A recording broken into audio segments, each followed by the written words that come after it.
मेहरबानी कर दे मेरे भी आपकी आंखों में आंसू आ और गए। मेरे पे अभी हौसला नहीं, मैं ये सब मेरे वकील साहब की मेहरबानी।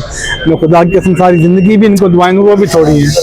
इतने अच्छे आपको जेल में रहना 5 महीने 8 दिन ना नाज़रीन, उसको आपने एक झूठे मुकदमे में जो है वो आपने उसको गिरफ्तार कर लिया और फिर सफाकियत की इंतहा ये है कि वो आपको बता रहा है कि जिन लोगों ने पार्सल बुक कराया है उनकी ऑडियोज भी मौजूद है, उनका रिकॉर्ड भी मौजूद है। अस्सलाम वालेकुम नाज़रीन, आप देख रहे हैं मेरा यूट्यूब चैनल और मैं हूं आपका मेज़बान नुमान नूर जर्नलिस्ट। नाज़रीन, आज बहुत अहम स्टोरी आपके साथ डिस्कस करने जा रहे हैं जो कि बहुत खौफनाक भी इसको कहा जा सकता है कि एक रिक्शा ड्राइवर जो कि ऑनलाइन टैक्सी चलाकर अपने घर का निज़ाम जो है वो चला रहा है, अपने बीवी बच्चों का पेट पाल रहा है और अचानक उसको पता चलता है कि उसको जेल जाना पड़ जाएगा और वो कई माह तक उसको बगैर किसी जुर्म किए जेल में जाना पड़ता है और कई माह तक वो जेल में भी रहता है। ये सारा मामला है क्या, इस पर बात करने के लिए वो खुद जो इस कई माह तक जेल में भी रहे रिक्शा ड्राइवर मोहम्मद वसीम खान इनका नाम है, वो भी मौजूद है। उनके वकील हमारे साथ मौजूद है। कानूनी मामला क्या है ये उनके वकील बताएंगे। पहले वसीम खान से बात करते हैं। अस्सलाम वालेकुम जी।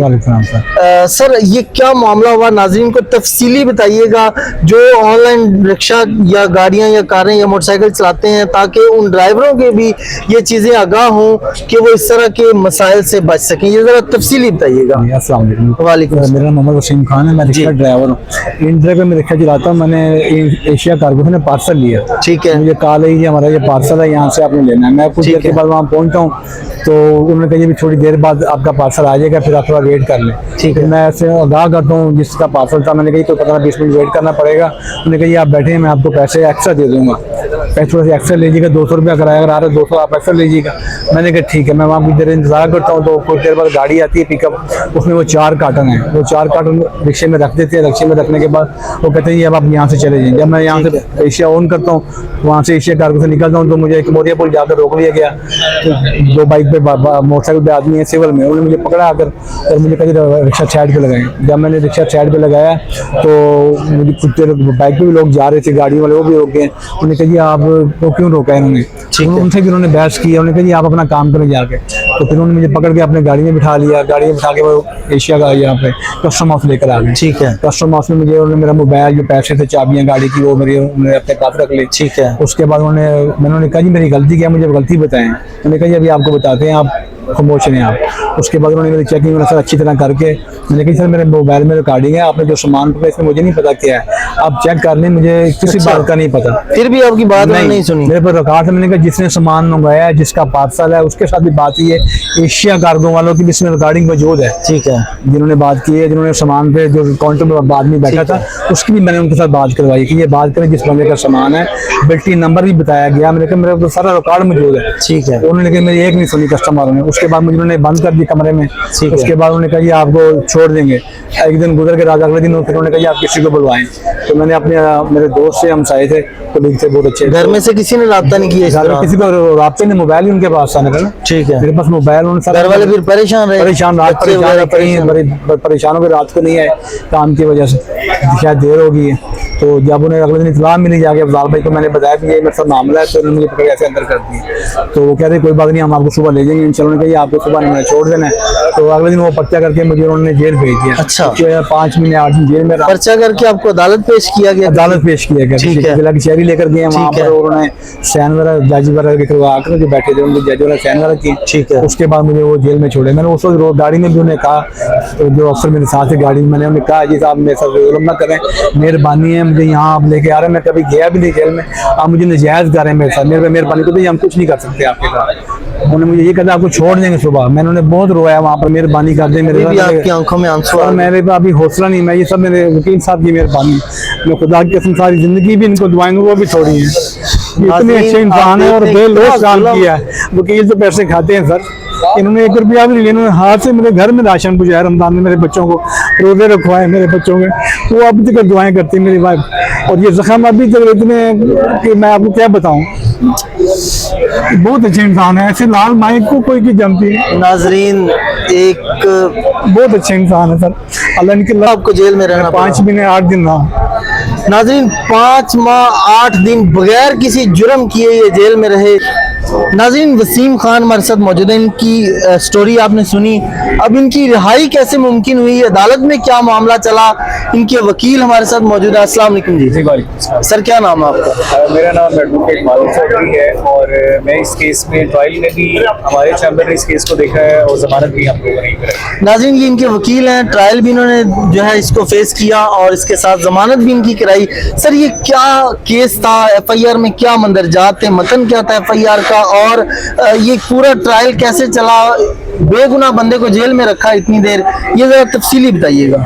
ये जो एफआईआर है, ये कस्टम्स ने एफआईआर जो है वो इनके खिलाफ रजिस्टर्ड की थी सीएनएसए एक्ट के तहत। ठीक है।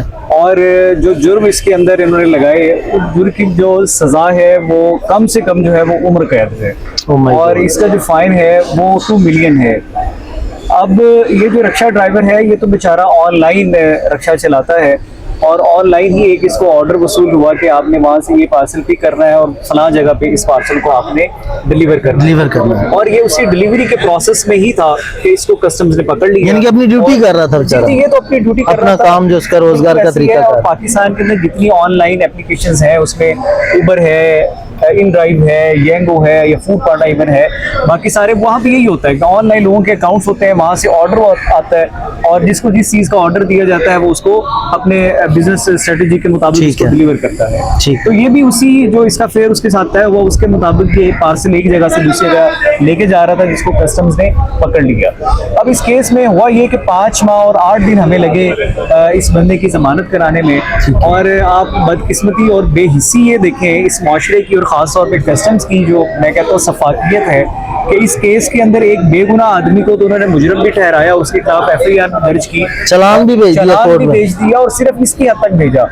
आज तक किसी भी बंदे को जो इसमें इन्वॉल्व थे, जिनका वो पार्सल था, जिन्होंने वो पार्सल बुक कराया कराची से लाहौर के लिए, फिर जिन्होंने वो राइड बुक कराई और जो असल उसके बेनिफिशियरी थे जिन्होंने इसको बुलाया और फिर वो जहाँ से उन्होंने वसूल किया और जिस डिलीवरी के लिए लेके जा रहा था, किसी बंदे को गिरफ्तार करना तो दूर की बात है, किसी को नोटिस भी नहीं किया गया। यानी कि बड़ी मछली को किसी ने हाथ नहीं लगाया। No, absolutely not. एक गरीब आदमी जो बेचारा एक ड्राइवर है और हलाल की रोजी कमा के अपने बच्चों का पेट पाल रहा है, उसको एक मुकदमे में फिक्स कर दिया और जेल भी भेज दिया। बिल्कुल ऐसी है। इंतहाई नाहली इन अफसरान की जो कि इस मुकदमे में मुलविस हैं। ये बेहिसी की इंतहा है कि ये जो वसीम है ये सिर्फ रक्षा ड्राइवर नहीं है, ये अपने मोहल्ले की मस्जिद में इमाम भी हैं और ये एक इमाम मस्जिद है और पार्ट टाइम पे ये रक्षा चलाते हैं, बच्चों को कुरान पाक पढ़ाते हैं। और इनकी जब ये केस हमारे पास आया और हमने इनके इलाके में जाके इनके घर को देखा, इनके मोहल्ले के लोगों से जब हमारी मुलाकात हुई तो हमें अंदाजा हुआ कि किस कदर एक नफीस आदमी और किस कदर एक नेक दिल आदमी है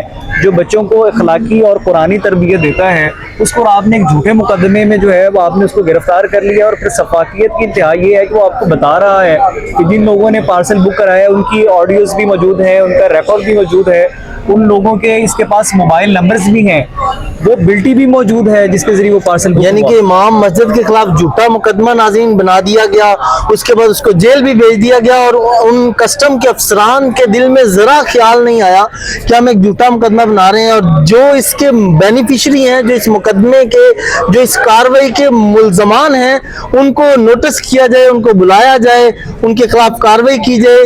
कोई किसी किस्म की कानूनी कार्रवाई वकील साहब बता रहे हैं कि सामने नहीं आई। फिर इसको केस को ट्रायल को किस कोर्ट से मुकम्मल करवाया गया, जरा ये बता दीजिए। ये सेशन कोर्ट लाहौर ने इस ट्रायल को मुकम्मल किया और मैं ये समझता हूँ कि जिन हालात में हम अदालतों पे बहुत ज़्यादा तनकीद करते हैं, जो अदालतों में एक मैंने देखा कि इसको ये ताज़ा हवा का चौंका है ये वाला केस कि 1 साल के अंदर अंदर ये ट्रायल मुकम्मल भी हुआ। ये जज साहब का नाम बताइए। ये जज साहब हैं जी, नूर मोहम्मद बिस्मिल साहब हैं, एडिशनल सेशन जज नूर मोहम्मद बिस्मिल, एडिशनल सेशन जज लाहौर है, उन्होंने इस ट्रायल को मुकम्मल किया है। और मैं ये समझता हूँ कि जिस कदर अदालत ने भी जो है वो इंसाफ के तकाज़ों को पूरा किया और अदालत ने मेरिट पे फैसला किया, वो बहुत खुशाइंद है। वगरना 6 किलो मंशियात का ये मुकदमा है, कैपिटल इसमें पनिशमेंट है और हमारी अदालतें जो है वो शायद इस तरह का फैसला करते हुए बहुत हिचकिचाती और घबराती हैं। तो बहरहाल ये उन लोगों के लिए एक मैसेज भी है जो लोग बहुत ज़्यादा ऑनलाइन एप्लीकेशंस का इस्तेमाल करते हैं और ऑनलाइन कारोबार करते हैं, और मैं ये समझता हूँ कि ये मैसेज उन लोगों के लिए भी है जिन्होंने इस सफाकियत अदालत में जिन्होंने इस जुल्म के अंदर, जिन्होंने इस बर्बरियत के अंदर एक बेगुनाह आदमी को जेल में रखा, 1 साल के लिए वो जो है वो उसके ट्रायल को फेस करता रहा और उसका तो कोई जुर्म ही नहीं था, और जो इसके असल मुजरम है वो आज तक जो है वो आज़ाद घूम रहे हैं, उनको किसी ने नोटिस भी नहीं किया। और ये बहरहाल सोचने की बात है, और ख़ास तौर पर इदारों पे सोचने का मुकाम ये है कि वो बेगुनाह लोगों की बजाय अपना जो असल काम है वहाँ पे फोकस करें। वकील साहब, इसमें इस केस के असल मुबारकबाद के मुस्तहिक तो आप हैं कि आपने इतने बड़े जुल्म से इमाम मस्जिद को बचाया, और आपने जो है अपनी आखिरत जो है वो भी बेहतर की, और अदालत भी इसमें तारीफ की काबिल है कि उसने इस ट्रायल को मुकम्मल करवाया और फौरी तौर पर इसको इंसाफ दिया। नाज़रीन, ये उन तमाम ऑनलाइन ड्राइवर्स के लिए इसमें बहुत बड़ा सबक है जो ऑनलाइन जो है अपना काम करते हैं और ड्राइवर हैं, उनके लिए इसमें पैगाम है। नाज़रीन, ये थी मेरी आज की वीडियो। इस तरह की मज़ीद वीडियोस देखने के लिए देखते रहिए मेरा यूट्यूब चैनल। इसी के साथ अपने मेज़बान नुमान नूर को दीजिए इजाज़त। अल्लाह हाफ़िज़।